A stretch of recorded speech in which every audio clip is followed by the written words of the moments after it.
In our conscious brain, our 12% of our conscious brain, when we go to therapy, we're talking about things that we're aware of. And we're not ever like the problem having today is not about the problem having today. The problem having today is been manifested because of the belief I have about myself in the world. It's about who I think I am and how I interpret the world. These beliefs become our secret way in which we treat ourselves our entire lives. Healing is when you are different in the same exact situation. Have you ever been triggered by something someone says? Well, this episode is going to completely shift the way you see your emotions. Because what if your triggers aren't actually about other people, but about how something deeper is happening inside of you? Today, I am sitting down with a woman named JJ Flizanes, and we're diving into the real reason we get stuck in emotional patterns, why we react the way we do, and why change can feel so hard. How so many of us are unknowingly repeating the same cycles over and over again.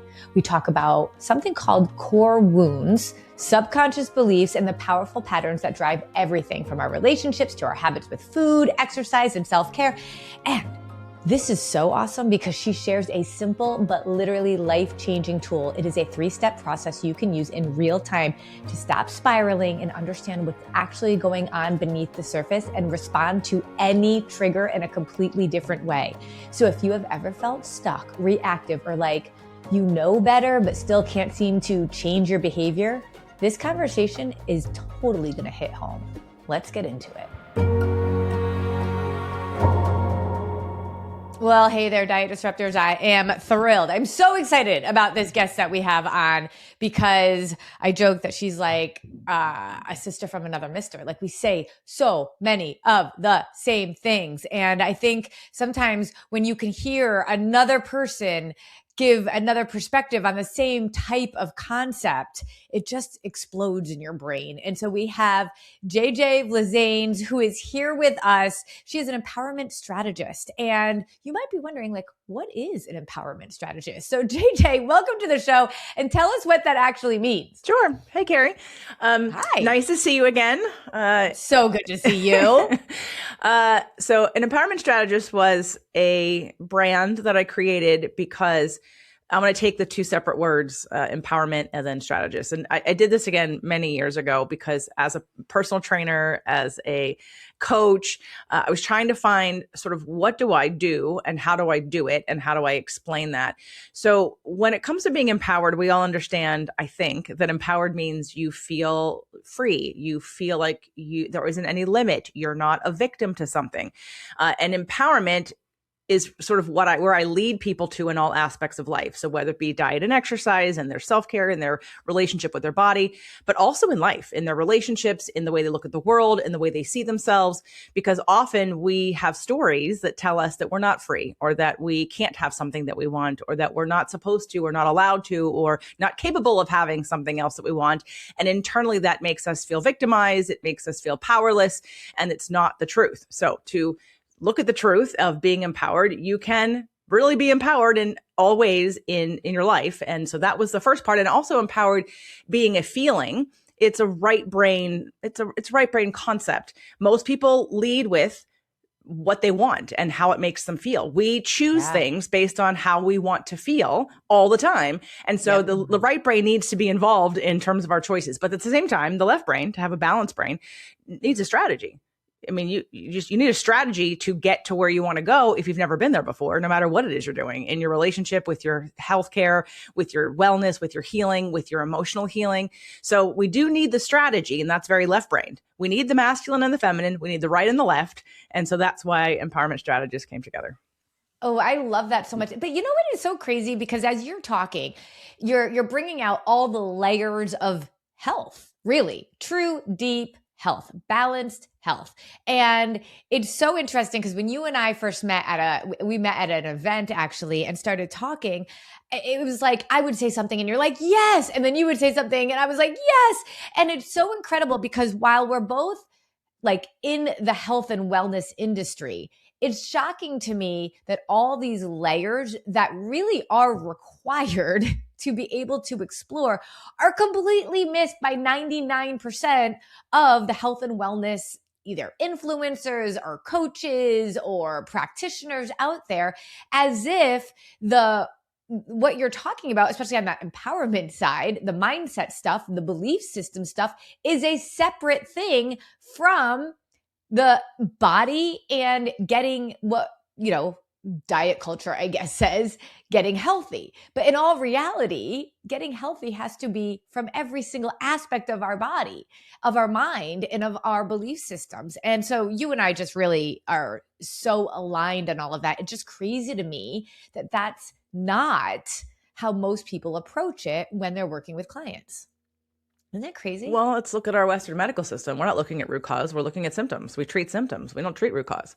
And that's been my goal my whole life at this point, right? In terms of like, as a trainer, it sort of led me to, when I understood the science of the body and how to change the body, how to create your metabolism, how to build muscle, how to release fat, how to protect your joints. So important. Like I stopped, yes. I wouldn't retire from personal training for so long. I needed to, but I didn't, because of the joint aspect, because so many people are doing exercises that wreck their joints.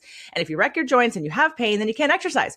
So if you don't understand biomechanics and you don't do it properly, you can actually save your joints, preserve your joints, and build muscle at the same time. But we're so sensationalized about our exercise and CrossFit and just things that really, and even yoga poses that we really shouldn't be doing. So it took me from, here's all the sciences of the body, but when I had people come in that would have back pain or neck pain or shoulder pain, and back pain was the biggest one, when I would do all the right things. So let's look at the endocrine system. I was working in a medical center in Redondo Beach at the time. So I understand hormones from the diet side, from the exercise side, from the rest side. Okay, from the structural side, looking at the physical structure, the bones, and are you in alignment? Okay, when you can have that all in alignment and you figure that all out and you still have pain, now what? Oh, well, that's when I learned about Dr. John Sarno and his work around back pain. And back pain, basically, the root cause of back pain is repressed anger. So when I saw the client that I was working with, and I'm like, oh my God, yeah, ding, ding, ding, repressed anger right there. Like the emotions aren't, and our emotions are, and I've always been an emotional, like focused person. I'm a Pisces. I'm intuitive, sometimes psychic. I was an actress. To me, it's part of who we are, and it's why we do everything. It's literally why we do everything we do. How we want to feel. Our emotions are so important, and most people run away from them. They have no idea how to handle them, no idea what to do with them. And most of us stuff our faces or diet, right? Like our addiction to control or our addiction to food or our addiction to numbing ourselves. And so my roads kind of crossed like that. It was really I care about my body and I want to prepare myself for my future. And then as clients would come and I used all the tools, and then I couldn't fix the problem, like, well, I need more tools. And it made a lot of sense to me to look at epigenetics and quantum physics as the next step in the process of uncovering what's going on with someone physically, usually is rooted in something emotional. Yes. And that's just such a big part of what we leave out. And that's what we're going to talk about today, is really digging into that emotional connection to our overall health. And you have really, you dive deep into this with your clients, and the way that you talk about, we call things different names, but we're teaching so many of the same things. But when I was talking to you about our belief systems being so foundational that we don't recognize, we're not aware of, we don't see the connection of, you've taken this to a whole nother level when it comes to our past and the wounds that we're trying to heal. And that being a connector to us right now and the things that we're going through. So let's dig into that a little bit more. Sure. It all started when I was trying to save my marriage. And I had really studied human behavior in many different ways, from astrology to a certain kind of acting style in school, which at the time I didn't know how it fit in. And then later I'm like, oh yeah, okay, I get it. When you can try on, like when you're actually I think everyone would benefit from taking an acting class, because when you can put on someone else's story and see how that feels in your body, and it's not about you, and what must it be like to live in this time with this circumstance, with these people, it changes the way that you look at things. And most people can't get out of their own way to see somebody else's point of view. They think, if I think that's actually how I learned astrology. I remember being very frustrated with people and thinking everyone was stupid. I was like, what are you, stupid? Look at me. I'm responding to this event. I'm horrified by it. Why aren't you horrified by it? And it took me to understand how different astrological menus and if you like, you're like a cookbook, right? All chocolate cakes aren't the same. All Aquarians aren't the same. All Libras aren't the same, but you take back and you look at the blueprint of your astrology energy blueprint, and you can see that person, here's what they value. Here's how they see the world. Here's how they interpret things. And it's different than how you interpret things. So it really gave me some perspective and it clarified a lot of things for me, so I could put myself in someone else's shoes and really feel and think and see very differently than I would. So from there, in my marriage, we had gone through a couple of different counselors and therapists and stuff. And I was doing a lot of work, and I started my podcast to try to save my marriage and to bring on people that I thought he would hear, because he couldn't listen to me, which is everyone, by the way. Your spouse is not going to listen to you, period, end of story. They need to find it on their own. And then when you can get to the place where they're as motivated as you are, but stop trying to shove it down their throat, because they're not going to hear it from you. You're not supposed to be their coach or trainer. And so I knew that. It was hard to take the coach hat off most of the time. So I thought, well, let me put it on my show and have someone else who I either learned this from or thinks like me come teach it so he could hear it from someone else. And it did work a little. Genius. Thanks. It did work for a little while. It did help in different ways, but I stumbled upon the work of Harville Hendricks and Helen Kelly Hunt. They've created a therapy called Imago therapy. That's IMAGO in the image of Imago. Yes. Imago. And to me, it's the only therapy worth doing. I mean, for couples, period.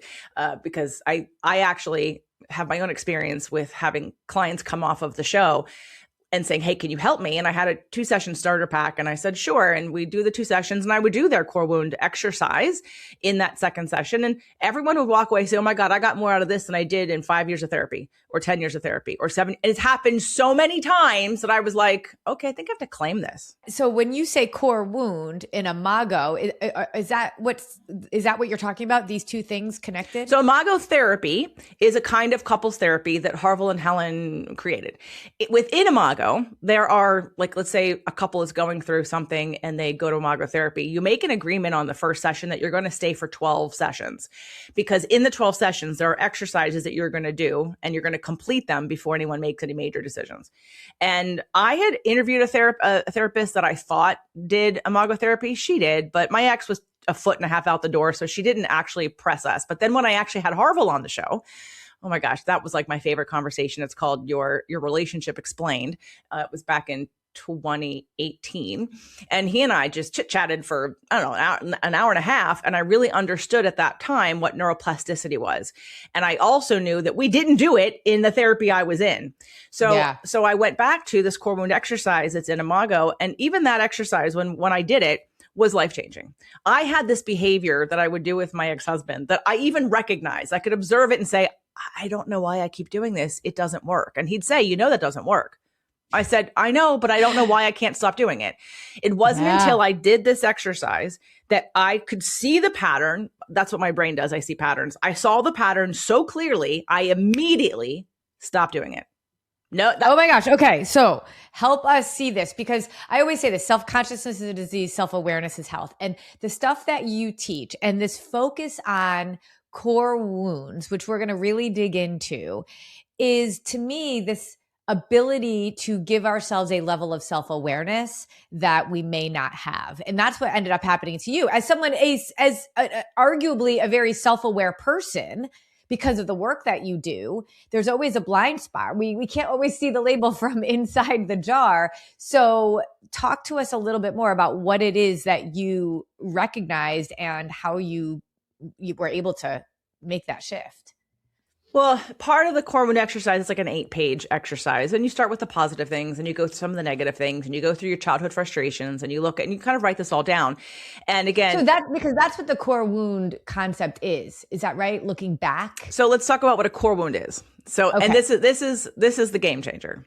So a core wound is basically the belief that your brain, before it becomes conscious, creates to survive in the world. It happens between the ages of 0, like last trimester, and 7. Okay, because you don't have a consciousness. Say that again. Like, let define that one more time. A core wound is a belief that your brain creates in order to survive, to get safety and love before you're 7. Okay. Got it. And before you're 7, you don't have consciousness as a brainwave, actually. You have theta, and I believe it's delta. So you have like sleeping, and you have theta, which is basically a hypnotic state. So you're taking in everything in your surroundings, all the behaviors, all the energies of your parents, your caregivers, people around you. You're taking it. You're not choosing to decide to believe it. It's being downloaded without your permission, in a way, right? Because the brain is just like a sponge absorbing all this information. And then it makes decisions to protect you or to get you love and attention. And so these beliefs become the foundation of your belief system for the rest of your life. But we're using the word core wound. And when I hear wound, I hear pain, hurt, that kind of thing. So help me understand how the beliefs equal or turn into, I'm not sure which one it is, core wounds. That word to me is really powerful. The belief is the wound because it's negative. So it says something like, let's say I'm crying in my crib and my parents leave me for 10 seconds longer than normal, and my brain goes into hyper crazy mode of my nervous system is in fight or flight, and I've decided that they left me. I've been abandoned. So that potentially creates an abandonment wound where I now feel that my belief is people leave me. Yep. So this is all in the subconscious, and these are all things that have happened to us that have sort of set a belief system in place that is now dictating our quote unquote truth. Although I call it truthiness because it's not really true. We just believe it's true. Right. But here's the magic about the core wound work is that people don't understand. They don't even know it's there. Right? In our conscious brain, our 12% of our conscious brain, when we go to therapy, we're talking about things that we're aware of. And we're not ever like the problem having today is not about the problem having today. The problem having today is been manifested because of the belief I have about myself in the world, which called it in. And it's not about the details of today. It's about who I think I am and how I interpret the world. But most of us don't know that. I have a friend who's she's a healer in herself. Like, she's an amazing healer. She's done 25 years worth of self-help work, and she's extremely conscious, but she has an abandonment wound that basically didn't go away for a very long time. And there are 2 things I did with her. One was the Date Your Body program, because in the way she would abandon herself. So let's connect why this is important. It's important because if you have areas of your life that you want to shift and change, you don't like the patterns and habits that you have. When you meet it at the top, when you meet it at the behavior, when you meet it at the conscious brain conversation, it's not the root. The root is, how do I feel about myself? She knew she had an abandonment wound. She could talk about it for 10 days without taking a breath, but she never was challenged to create some neuroplasticity and challenge that belief, because our core wounds, if it was a one time, it happened a couple times and, oh my God, I interpreted this way and now I'm over it. Okay, that wouldn't be such a big deal. But the problem with the core wounds is that these beliefs become our secret way in which we treat ourselves our entire lives. So when we look at, if I have an abandonment wound, it's why women, especially, if you're dating, or, if you have someone that you're in love with and they're not calling you back, you get anxious and you go into catastrophizing because they haven't called you back, because your abandonment wound says they've left. Your brain goes into responding to, because it's its default program that got installed before you were 8. So, right. But if we think of, I'm just going to manage my habits, then we're never going to heal it. Right. We're never going to heal it. We have to manage the belief. We have to change the belief. How do we, if it was subconscious when we got it, and it's programmed into us, how do we even recognize it as a core wound? Well, this exercise that Harville created is a really powerful exercise. And again, over the last 8 to 10 years, as I was doing it, and I was doing it with clients, because again, so how we all process emotion is different. Your moon sign in your astrological charts, how you deal with emotion, and mine is Sag. And Sagittarians are truth seekers. So when I learn information, that is enough to change my behavior, because I can't unsee it. Now, that's not everybody. And I noticed as I was doing the work with people over the years that some people would have the reaction I had, where they uncovered a truth they didn't know and it would change their behavior. And some people would have an emotional reaction and cry and go, oh my God, that's why. But then they would not change their behavior. Yeah. Right. I see that a lot. Right. So but that's because we're not addressing changing the neuroplasticity of the belief system into the opposite belief. We are negatively programmed to expect it. when we don't even know it. And that's what I'm saying. It's uncovering what it is so that you can actually change the pattern long term versus deal with all the stuff on the top about what's going on today. You have to be actually aware of it before anything can ever change. Right. That's really what you're saying. Okay. So take us back to when you were in, because you really like springboard off of this in your own practice from your counseling and therapy as a couple. So what was it that you realized that you were doing that you couldn't stop doing until you figured out the core wound? So for me, it was about teaching. It was when I looked at, so my ex-husband and I have different, we were raised differently. We have different traumas, different issues, different relationships with our parents, different ways that we cope and deal with that.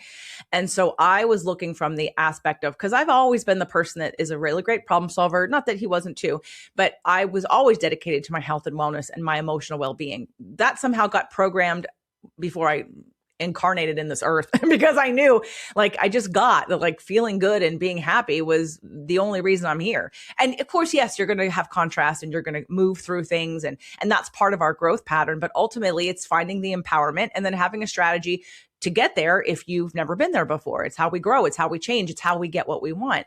And I would identify the problems. I was very hyper-focused on the problems. And then when I looked at the solution, I'd question why he wasn't doing it. And so I would try to teach him. I would try to teach him through whatever way, right? Here's this book. Let's go to this workshop. Let's go to this seminar. Let's listen to this CD, whatever. Information is not usually what people need. I know. More information, right? Right. But that's for you as someone that can take information and use it, that's where you're saying it's really hard to recognize someone else's perspective who can't do that. Right. And I knew his whole chart and I understood all that. And so when I saw, and I thought this was just him. I'm like, oh, it's just because of his situation. This is why I do it. But when I went back into the childhood stuff and looked at the childhood frustrations and there's a grid that you create. And I saw that from 7, 8, 9, 10, I would teach my parents. And if they didn't respond the way I wanted to, I had the same response. I would argue, yell, and then teach. Argue, yell, and teach. And that went down the line. I went, oh, this is not a this situation problem. This is a lifelong issue. This is what I've been dealing with. This is what I've been carrying. It sounds so connected to the Enneagram. Do you know the Enneagram? I do know it. It's one of the systems. I have so many systems that I don't, anything Enneagram tells me I can get through astrology, and I use astrology. So I just started doing a little bit of human design, but when I can get everything I need from, I don't need to compile. I don't know astrology that well at all, but everything you're saying aligns so much with the Enneagram 8, whether or not that's what you are, that's what I am, which might be why we connect so much on so many things, because I'm very similar while I'm in Aries. And again, I don't really know what that means compared to Sagittarius, but as an Enneagram 8, it's I get into it. I'm when I get bought into something, I want everyone else to get bought in with me. Yeah. Well, I'm actually a Pisces. My moon's in Sag. Oh, okay. And I don't know that. So how you deal with emotion is in your moon sign, not in your sun sign. So Aries. First, there's lots of good things about Aries. Pioneer, full of energy, leaders, and then there's we all have the shadow side though too. So there's the shadow side of all of us, and there's the light side of all of us. So anyway, but the moon sign, because I have a Sag rising, a Sag moon, a Sag soul, but I am a Pisces, and the Pisces part of me is the feeling part. It's the intuitive part. It's the psychic part. It's the one that really values how I feel, and that feelings are so important, and then how we deal with them and express them and process them is really why we're all here, is to learn how to do that. So so the pattern was really clear that I would try to teach people, and I did because I wanted everyone to feel better or be better, or I wouldn't try to teach you if your life was great, but if you complained about something, and I was like, well, let's fix it. Right. I'm we're not going to just stay here and keep complaining about it. We're actually going to do something about it. Right. So that's what you realized, was that piece around you either trying to fix by teaching. Am I right? Yeah. So one of my core wounds is devalued. Now, I say that because I have to figure out if there's a better word. In the past, that's what it came up with. I was not devalued, meaning I do not believe my parents did not love me. I was attended to. I was a very wanted child. I was the center of attention for many things. I was number one. I did a lot. My mother's whole life was running me around, from cheerleading to dance to baton to piano lessons, whatever it was. I did all the things. They came to all my shows. but it was that they didn't understand me. And that's a conversation that's different. I mean, they don't get me. They still don't get me. They love me. They don't get me because we have different ways of interpreting things. We have different soul levels. We have different consciousness levels. We have different curiosities. And my whole life mission and passion and reason for being and dharma in this lifetime is very much about uncovering and creating systems that simplify and get people faster to healing and success. That's kind of why I'm here. I love this. Okay, so let's dig into that a little bit more because I know that that's what you do. I mean, you are so solution oriented. You have so many tools and resources in your toolbox. So when you have, and for my audience listeners who are like, okay, I have been chasing after this body, this look, this I don't know, perception of perfection. And I'm struggling. And the average woman that listens to my podcast has admitted to me through polling that by 50 years old, she has been dieting or obsessing about food and her body for over 30 years. So we're talking about so many just deep ingrained habits on top of what you're now introducing us to with regards to our core wounds. Where do we start when we're there? Well, over the 8 years, I've been working with this exercise and with groups. I have a certification myself teaching people how to use the tools that I use because 2 people or 3 people had said to me, you need to teach what you do, like in a row, weren't connected. And I'm like, I can, it's my brain. I can't teach you how I think and look at things. And then I thought, but I could teach them the tools that I use. And so I started to do that with people. And I started to do these groups and then sort of magic happened in the groups. And then every year, even this year, I'm about ready to finish writing the book. And this year's group of the Rewire, another idea was born of like, oh, we need to do this. Let's do this next. And they're like, we love this. I'm like, I've never done this with anybody else because each new group like takes it to the next level. So where do we start? Well, understanding, and my book is going to come out and maybe you'll have me back when my book is out so we can, you guys can get the book. We're going to talk all about that. I'm very excited about that. That's one of the ways that we connected when we were talking about our books coming out. Yeah. We're looking at, I've created what I call a core wound map. And the map is because that exercise that you get in Imago therapy, which people can buy, by the way, it's Getting the Love That You Want workbook. It's in there and you could just fill it out, but it's not the map. So if you have a Sag moon, maybe like me, you do the exercise and you'll be like, oh my God, and you'll see it and you'll make changes forever. If you're not like me, then we need to extract the data because the core wound exercise is where you get the data of your past. So you can see the patterns. Then we extract the data to look at two forms. So the first one is the circuit. When you are triggered, most of us cannot control, or all of us can't control because it's subconscious, right? Like if you have this wound, your brain is interpreting something. It's not happening consciously. You're not looking at it from the observer standpoint, although that is the goal, and then deciding how to interpret it. Your brain is already interpreted because if you have a wound of abandonment and someone's not calling you back, or someone is late, or someone hasn't called you in 2 days, you're already in freak out mode. The brain already thinks, oh my God, I'm going to die. Right. So when you get triggered, there's nothing you can do about it for that very first second because your brain has already subconsciously interpreted for you what it means. However, you can control the 2nd, 3rd, 4th, 5th, 10th, and 20th second by how you decide to deal with it, talk about it, or understand it. I always say, like, we might not be able to control how you feel, but we can control our thoughts and our actions around it. So that first second that you're talking about is sort of that original like emotion, that feeling that it just is. But how you respond after that is what you're talking about. Well, actually, I'm glad that you mentioned that because when you were talking yesterday, I have an exercise that I'm going to have to dig out. Here it is. Yeah, because we had a nice little conversation yesterday. I was on JJ's podcast and talking about so many different things. And I feel like today gets to be a continuation of that. Yeah, I want to go. We'll link that podcast in our show notes so people can see kind of the both sides of the coin here. I want to go through an exercise for your audience because while I can't give them a core wound exercise because, again, it's 8 pages long. And then even when you get the exercise, it's not the map. So there is a bit of understanding it. So when the book comes out, that'll be the easiest, fastest way to do it. But I mean, this is like a 9-month program that I do with people to rewire core wound patterns. And it's not just, so anyway, and I get people at the end to love themselves like they've never loved themselves before. We're making decisions based on, I mean, I've had so many people who've come out of 12-step programs who have no success in 12. I mean, they don't do their whatever the 12-step program is, which is all, that's another story. They now have adopted control issues instead of whatever the 12-step was about. But it's actually understanding that we never healed the root. We never healed the root of why you chose to do the thing in the first place, to suppress your feelings.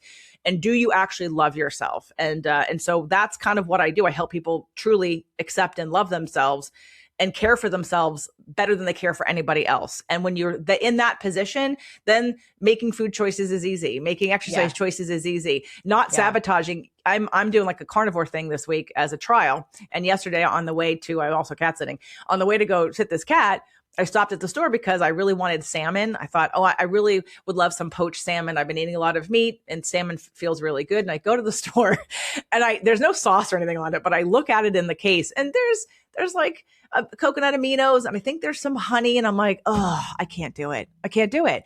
I can't break this. I can't have sugar on this carnivore. Like I'm only doing 5 days. So then I bought the smoked salmon instead. But that's when you love and respect yourself, it wasn't about anybody else. Because I have a group and I was honest with them. I'm like, I'm going to have the salmon. I'm going to treat myself. And then I got there and I'm like, nope, I can't do it. I can't willingly sabotage myself in this 5-day plan when I could wait a couple more days and I can choose the salmon that's smoked, doesn't have any sugar in it. So, when we get to that point of truly really caring for yourself on another level, then these choices become easier. Yeah, because it becomes not about restriction and what you can't have. It's about serving your body because you love yourself too much not to.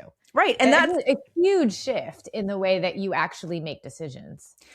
It's been how I have felt about exercise this whole time.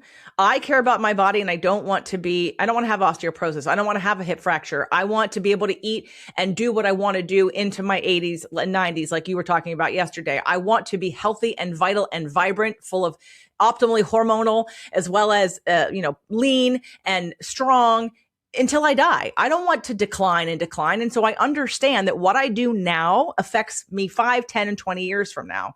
And I have to invest now to make sure that my future is what it is. Because when you get to the place where you have not attended to yourself for many, many years, it's a lot harder and a lot more expensive to get yourself back up to a place if you haven't created a stronger foundation. My brother-in-law renovated an old Jeep that was part of the family. Like they owned a repair shop for many, many, many years. And that Jeep was sitting in the back of the repair shop, abandoned for decades. So when he finally went to go restore it, he had to spend a lot of money, a lot of time, and it never quite made it. Like we couldn't put the roof on it, like the roof couldn't stay on. And so it's like, you're never going to get it as strong as you could if we actually maintain and take care of ourselves from the beginning. So you said you're going to walk us through an exercise. Tell us what that is. I am going to do that, but I want to finish the things that the core wounds provides. So that circuit, because this is valuable for anyone that knows or has an idea of what their core wounds may be. So first, we look at the circuit because it looks like this. If you don't attend to it, you get triggered. You have a go-to feeling or two, like emotion that is around that trigger. And then you have a go-to action or reaction that happens because of that trigger. So for a lot of people that I'm going to guess in the, I want to change my body, diet world, whatever, the reason why I sabotage is because I'm performing for love. I'm restricting. I'm trying to get attention. I'm trying to get to results. I don't love myself. I won't love myself until I get to a certain result. I'm depriving myself. So that way I get frustrated or I get triggered. I then rebel and do the opposite because in this situation, I don't feel free and I want to feel free. Yeah. Right. Yep. So the circuit is important to know the pattern so that when you're in it, you could recognize it and then you can do the opposite of it. That's one way. It's not the preferred way because I don't want you to wait until you're triggered in order to start to rewire your brain. Yeah. So we look at the circuit. The next section is looking at, let's say, abandonment. So if you know that your core wound might be abandonment, so then the bigger conversation is about being proactive about doing whatever the opposite is and creating a belief that says the opposite. So if you felt abandoned, what's the opposite of abandoned? Like held, loved, yes. worshipped. Yes. Attended to, cherished. Yeah. Okay. Yeah. So then we have to proactively stretch beyond. So here's where I love, like, my personal training became personal training in an emotional way, because most people aren't going to stretch beyond what their comfort zone is, even in their dysfunction. If they know they don't love themselves and they do something that says to the brain, you love yourself by doing this, maybe it's going to cost more money. Maybe it's going to take more time. Maybe they think they're going to fail. Maybe they think someone's going to abandon them if they don't do it right. But if they don't do it, they don't create a new neural pathway, and we stay in the loop of the wound. So what I do now, instead of personal training, well, I do a little bit of that too, but it's personal training with, resistance training for people and create the programs and hold them accountable to that. I now help people hold accountable to stretching beyond, to inputting, to downloading, installing new software in the brain that says, I'm important, I'm valuable, I love myself, I am whole, I am perfect just the way that I am, I blah, blah, blah. Whatever the wound is, we do the opposite of that. Yes. Okay. But I got to believe that regardless of the wound, that kind of rewiring is important, even if you're not like, I know it's abandonment, I know it's X, I know it's Y, it's Z, because at the end of the day, it's all causing, the result is us not loving ourselves enough. Yeah. One way or the other. Right. Well, they're, like I said, the friend of mine who's a healer, she's done a bunch of, a work around that abandonment wound for 20 years. And when she did my Date Your Body group, which we don't do core wounds and Date Your Body, but the one area where, she has more than one, but her major area where she would abandon herself, because that's the question to ask yourself. Where do I abandon myself? Again, if this was just something that happened in the past, I might be able to make peace with that and forgive people. But what happens is we adopt that belief and we live that belief every day. So when you say, well, if I have an abandonment wound, what are 3 ways I abandoned myself? And for her, discipline with food and exercise was one of the major ways. And so between that and then doing another kind of journey with me, we help repair all that. And now she's different in the same situation. Now she does not behave or act the same way that she did before. Her patterns and habits have changed because now we've wired that pattern of abandonment. It's so interesting that you say that, because like I will always say, it's part of the wiring. I hate working out. Like I hate it. I like having worked out. I know how important it is. I do it. I've done it consistently 4 to 5 times a week, strength training for over a decade. But it's like, it's work for me to get there. Only in the last, I would say 4 months, have I actually felt a magnet to the gym. And I can't really explain it. You're making me think about this in a bit of a different way as to why I've had such resistance to it. Like that's where I abandoned myself, or I want to abandon myself. I don't, because I know how important it is, but it's so logical as to why I do it. And yet it hasn't been psychological to want to do it. I just forced myself to do it because I know I need to. But like I said, in the last 4 months, there's been a shift in my desire, which is so interesting. Well, you're not alone. Most people don't like to exercise or don't want to do resistance training. So most people feel like it's punishment, especially if they haven't had any kind of training and being disciplined about some kind of sports or dance or something that they've done. They feel like it's punishment. But this is where, whatever has happened for you, you've changed a belief you maybe didn't know you had, right? Like you didn't have to uncover it, but through doing it, it has shifted. And that is definitely like there's an inside out and an outside in. It took like 10 years. Okay, right. Well, I want to help people a lot faster than that, but it does take more than a weekend. It does take more than a couple of months. I might even make the Rewire program a year in the future, but right now 9 months is like our sweet spot. But I want to. I've also been going after that part of it a little bit on my own. Do you know what I mean? And I've shifted, right? Like I go in ebbs and flows, but there's a definite shift in how I'm looking at it now. So it's just interesting as you're saying this. And I think this is where self-awareness, neuroplasticity, and just the concept of learning. And this is why, to me, learning, while some people will learn it and not do anything with it, it doesn't mean we abandon the knowledge. And that's what you're offering here, is this new way of looking at how our thoughts and our beliefs dictate our actions. And I'm a believer in when you learn it, then you live it. Yeah. Right? Love because that. there are a lot of people who want to gather all kinds of information, you get your PhDs and you got all your degrees, but you don't live it. You know it. I know that. Do you live There's it? a bunch of crazy psychiatrists and crazy unhealthy doctors out there. So. Totally. Yeah. So are you living Not it? that Is the doctors have question. actually learned how to be healthy, I will say. No, agreed. I mean, I'm very skeptical of all of that because it doesn't mean, even before I did any of this, I'm talking 25 years ago when I was in a networking group, I was the personal trainer and there was the therapist in the group. And then I saw her react in a situation where she was like a 10-year-old. I'm like, you're a therapist. Shouldn't you be healed from this? Shouldn't you know how to do this better? No, she did not, because that's not what they do in therapy. Most talk therapy. Okay. So this is where, and I've got Harville and Helen's blessing. They've written the foreword of the book. They've endorsed the book. He thinks it's a great concept, my core wound patterns. But so this is, it is a deeper kind of conversation. It doesn't happen overnight. However, I do want you to make you aware of it, that you do have beliefs, not you, but everyone who's listening, that you do have beliefs that you may not know that are your subconscious's way of interpreting the world. If you believe that so let's go with my devalued. And let's say you really believe you were devalued, like they did not find you worthy. They did not love you in the way that you think you should have been loved. You didn't get attention. You were, got negative feedback, whatever. Let's say you feel devalued. That's your set point. So you're going to go into the world without even knowing it and interpret everything through that lens. And if we don't change that lens, life doesn't change. Yeah, at all. Right. That's why people have been 30 years on this roller coaster and feeling like they don't know how to get out of it. Right. So the tool I want to give everybody, it's called the feelings and needs list. And I have I don't have this publicly on my website. There's a private link. The reason is because if you found it and downloaded it, you wouldn't know what to do with it. So it's only after I teach it do I give it to you. Okay. It's jjflizanes.com/feelings list, feelings with an S. And I know that'll be in the show notes. Okay. It is a piece of paper. I'm going to tell you the 3 questions you're going to ask yourself, but you're going to download this piece of paper and you're going to print many copies. You're going to put it in your purse, on your desk, on your refrigerator, in your bathroom, in your bedroom, wherever, in your car, in your gym bag. You're going to have this with you all the time.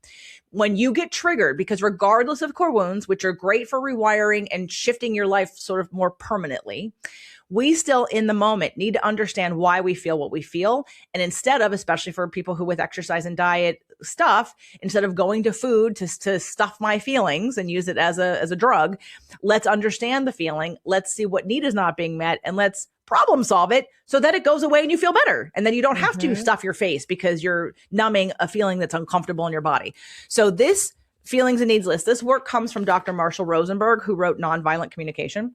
And again, my brain sees patterns. And so years ago when I learned this and I went to many, many classes, I even considered getting certified, but then there was like one piece of it that I'm like, no, I'm not in alignment with that. So I'm just going to take the tools and I'm going to use them. And I've used them for years. It's one of the things that I tell people, if there's nothing else you learn, if there is nothing else you get out of what I do with you, if you can master this, you will change your whole life. So on the top, there are 100 different feeling words. Okay. 100. Why is there 100? Most of us can't even name 10, right? Yeah, there are 100 because it's about the intensity of the feeling. So for instance, if I said to you, Carrie, I'm a little irritated, you'd be like, oh, what's up? But if I was standing next to you and I said, I'm enraged, you'd take a step back and be like, well, okay, right? Why? It's a whole other level of irritated. Whole other level of mad and angry, right? Irritated is like a little irritated. It's like percentage-wise a little bit. Enraged is about ready to explode. Very different, under the same category of mad. So you want to get really clear about what you're feeling. So here are the 3 questions. The first question is, what am I feeling? Okay. I've been triggered. Something's going on with me. I'm uncomfortable. What is this feeling? And maybe another level of awareness, where does it live in my body? So I'm like, okay, what am I feeling right now? And so I want you to, everyone, to learn, and even if you have to circle it, like, what is it that I'm feeling in this moment that I've been triggered? Okay. Number 1, what am I feeling? Number 2, the only reason why you ever feel negative emotion, the only reason, I'm going to say that again, you only ever feel negative emotion is because a need is not being met or the perception of a need is not being met. So in the case of, let's say, a couple that I had, a woman, she had cheated on her husband and she was going to leave him and divorce him. She came to me and she said, he doesn't love me. And we unpacked all that and we worked on that. And really, he loves her very much. And when we looked at how to interpret his love language differently, she could see it differently. Now they've been together ever since. It's been like at least 8 years, and they're better, and they're better than ever, because her perception was he's not attracted to me, because her love language was touch.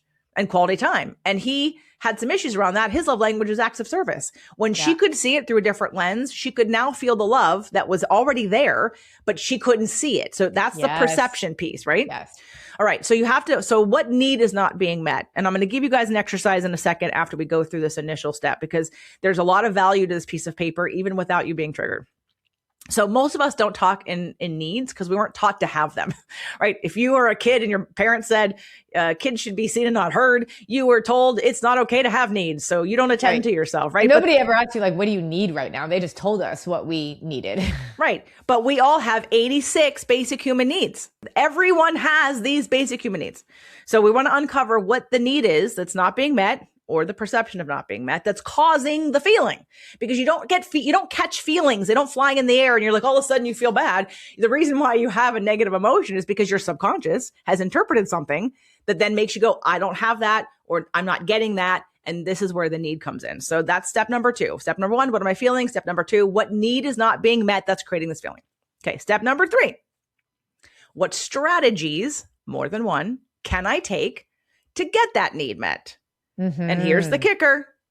Listen up, without needing anyone else to be different. Yeah, because you can't control what other people are doing. Right. When it sounds like this. I love it. When it sounds like this, I need him to. Nope. You are responsible for your needs. No one else is. You are responsible for your own needs and your own happiness. This is an inside job. No one else is responsible. So if you say, but, like, let's say companionship. Someone could say, well, I need more companionship and my husband or my spouse or my whatever needs. No. You could also get companionship from other people. It doesn't have to be your spouse. It could be other people that you hang out with. And so when we start to problem solve more than one, you can't have one way of getting the need met, and it can't depend on anybody else. It has to be something. Those are kind of the boundaries that you have to set on yourself so you can truly get to an actual solution.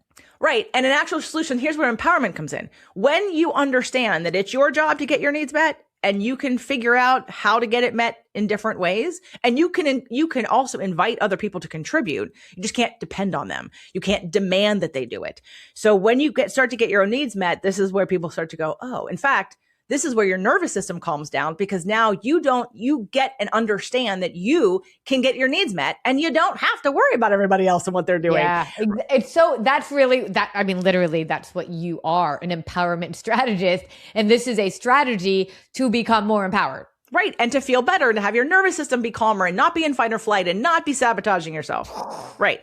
All right. So wild. Okay. I love these 3 questions. I love this worksheet. I can't wait for you all listening to download this and make a zillion copies, because the feelings come up, the triggers come up all the time. And I think it's just like so incredible to have a tool like this, because we blame other people for our triggers all the time. He triggered me. She triggered me. The traffic triggered me. And I'm like, that's actually us. Right. And even if they did start, they're the mirror. The trigger lives inside. The wound lives inside of you. They're just the mirror. It's not about them. It's never about anybody else but you. So here's the exercise I want everyone to do, because this is huge for women. I want you to download the sheet again, print it out, at least one. And then I want you to, with no context, with no triggering, with being calm and in your body, how you are normally, I want you to go through this list of needs and circle every need that is currently not being met in your life that you would like to get met. Now, if you don't care about something like, so for instance, it's funny, I keep saying this, beauty is not that important to me, for whatever reason. I mean, I like beauty. I like things that are pretty, but like, that's never something that I'm like, it has to be beautiful. Like, I'm not that person. So if beauty is not important to you and you're not getting it met, don't circle it because you don't care. But any other need on here that you want to have met that's not getting met, circle it. It gives you a place to start. When you can understand and see how many of your needs are not getting met, you can understand why you're anxious. You can understand why you're victimized. You can understand why you're begging for attention and trying to get people to help you get your needs met subconsciously, because you don't know how to identify and get them met yourself. Oh, this is so good. This is a tool. This is where, I mean, you got a zillion of them. And I love that you just decided to pull this one out, because it's so obtainable for so many people. JJ, this is amazing. I can't wait for people to do this. Tell us a little bit more about this book and what we're going to get out of it and when we can get it. Yeah. Well, it's, as an author, publishing 2 books this year. I love that laugh. It's like, oh gosh. Well, it'll be my 4th book or 5th. Anyway, but it's the most important book. The first book was Fit to Love, how to get physically, emotionally, and spiritually fit to attract love of your life. That was like my self-care routine, the love of your life is you, by the way, but, and you have to love you. But yes, I attracted my ex-husband quickly. And then I used law of attraction to attract Doug even faster than I attracted my ex-husband. So it works, but that book was like my first, here's who I am in the world. And then I wrote The Invisible Fitness Formula because I was retiring from personal training and I wanted to do like the 5 secrets to release weight and end body shame. I thought, let me like put that out as an ode to 25 years as a personal trainer and all that good stuff. This book is where I kind of come out of the closet as a empowerment strategist and really a healer in ways, and someone who has designed and developed the core wound map experience. And I'm not a therapist, so I'm going to step out into a world that they're going to say I'm unqualified for. But I've used this. It works. It works on me. It's worked on my clients. It's changed so many lives. And it's going to have core wound map in the subtitle probably, but I don't even have a title for it because it's so like juicing. And I can produce a book a month. Just like you and I, right? Like I could literally write a book. I'm not joking. I could have content comes out of my pores. I could write a book a month because I'm that passionate about learning and educating and finding a new way to teach something or to tell a story that helps people to understand it differently.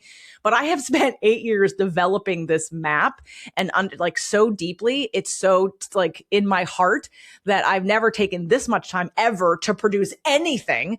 So I'm really like, I mean, it's going to be amazing. Yeah. So we'll make sure people know where to follow you so that all the updates happen. So tell us where people can follow you as well as about your podcast, because that's another great source of content from you. I have a network. It's called the Empowering Minds Network. And it has currently 16 shows, soon to have 23, 24. And many of them are mine, but not all of them are mine, at least right now. And where can we find that? So empoweringmindsnetwork.com, but you can go to jjflizanes.com. Everything is there. So great. you can choose. I have 6 different podcasts weekly that run, and my flagship show is called Spirit, Purpose, and Energy. I do have a show called Nutrition and Alternative Medicine, but honestly, they have the same content. So if you're just tuning in, they're going to have the same episode on them. So I would recommend going to Spirit, Purpose, and Energy, or Nutrition Alternative Medicine. That's fine. Or Fit to Love. Anyway, there's like 5 brands. Go to jjflizanes.com. I love Instagram. I love Facebook. I do TikTok as a side thing. It's not really my thing. But really my podcast is where I put all my love and attention. So I'd love anyone to check out the podcast. If you download this sheet and, I'd love to, if you have any questions, I'm happy to also direct people. I want to give you one show, because I know the episode number, to understand this concept of emotional healing to another level. I created a course called The Roadmap to Emotional Healing. It's included in the Rewire course, but it's also a la carte.